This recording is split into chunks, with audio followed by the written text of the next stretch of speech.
This is very bittersweet to me because what I'm about to talk about is I've been waiting for a long time, and I didn't make a video on it by the time it was announced, but I think now is a good time to make it. And what I'm talking about today is that I feel like I want Disney to stay out of my games. I want the Marvel Universe, Cinematic Universe to stay out of my games.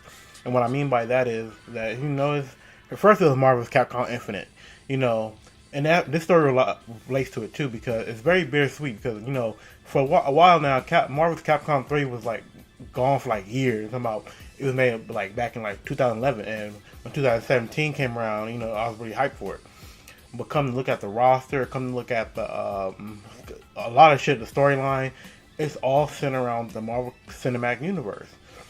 Just like how I was waiting for Ultimate Alliance 3 to drop, it's been gone for like damn near a decade, and guess what's centered around? The Marvel Cinematic Universe. And don't get me wrong, this Marvel Cinematic Universe, if you're gonna make games for it, that has a place.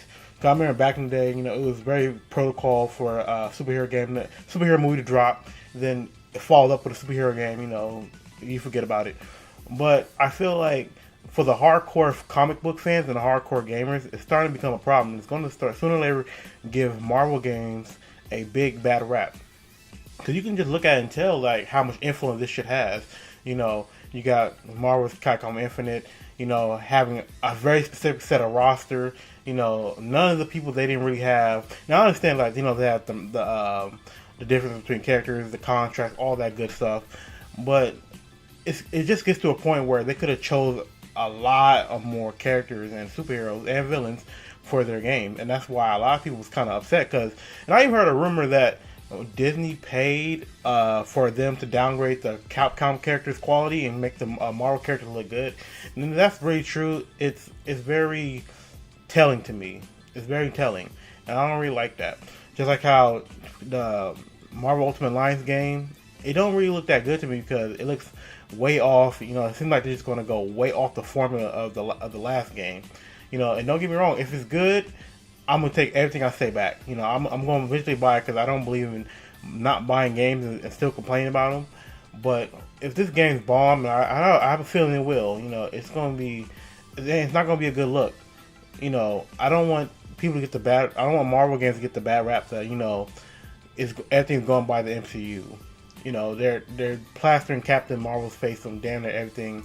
Like, okay, we get it. There's recognizable faces in there.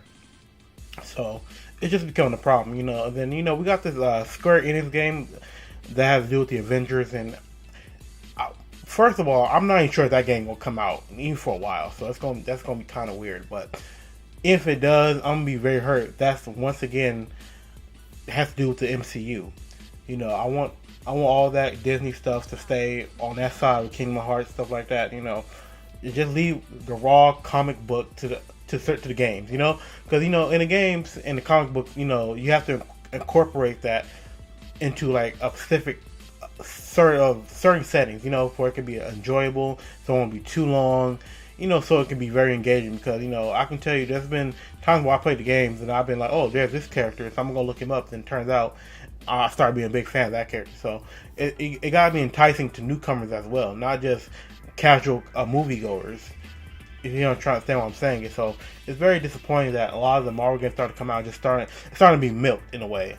So yeah, I'm not really liking that one bit. Hopefully, I don't want some of these games to fail. But if they do fail, it will kind of teach Disney to keep their hands off certain games, certain heroes and stuff like that. If you look at Spider-Man, Spider-Man blew that shit out the water, So I hope some of these games that's coming out can prove me wrong. But as now, it's not good luck because because to me how it looks like kind of childish. If that makes it not childish, but kind of like how do I put this? Like when that popular movie come out and the new toys out right after it, just like that.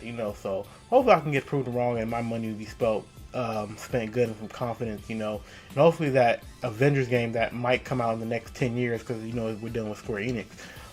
It'll be good and be have some more comic book elements because the one thing about the MCU is yeah they have comic book elements but they're not down to the T.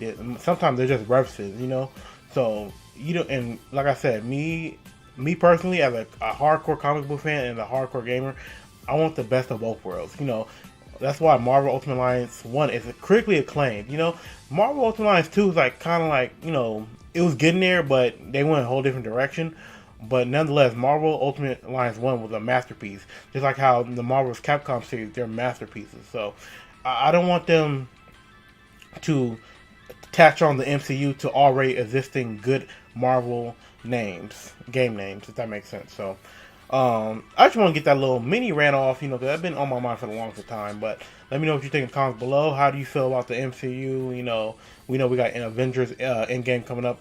Damn sure going to see that, but I don't need every game from there on out being made from that, unless it's like its own entity, you know. Let me know in the comments below. Like, comment, subscribe, hit that bell for notifications. I'll catch you guys next time. Have a good day. Goodbye.